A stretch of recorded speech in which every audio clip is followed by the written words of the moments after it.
ուզում եմ սա հայերը լավ ապրեն, շատ լավ ապրեն, հարուստեր են, ամենալավ ավտոն քշեն, բայց հայի հաշվին չքշեն, հային չխափեն գցեն հարստանան, աշխատեն հարստանան, ուրիշ ձև հարստանան, բայց հայի հաշվին չէ, իմ ասածը էտա, հարուստ ես, ապրես, բայց ոնց, կամ լավ ասենք թե հարուստ ես, բայց շատ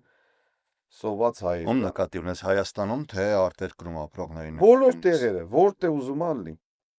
Որտեղ ուզում ալի, եթե հայի հաշվին ես հարստացած, այսինքն խափելով, գցելով հարստացել ես, դու կապ չունես հայի հետ։ Ով ուզում ալի, Հայաստան կլես, Ռուսաստան, Ամերիկա չինը որտեղ ես ուզում։ Աշխատել ես, բիզնեսային ճո։ Հարստացել ես, ապրես, բրավո, մեր հայնա, ջան։ Բայց որ աշխատացրել ես, փողը չես տվել ու դու հարստացել ես, ու հային աշխատացել ես, փողը չես տվել, հարստացել ես, այդ ինչ այ։ Կամ պաշտոնյա ես, կաշառք ես վերցրել, թալան է, ծախ է, կեր է, հարստացել ես, բայց շատ սոված հայեր կան, շատ անապահով ընտանիքներ կան, չէ, ինչ, էդի հայ, ինչ կապ ունի։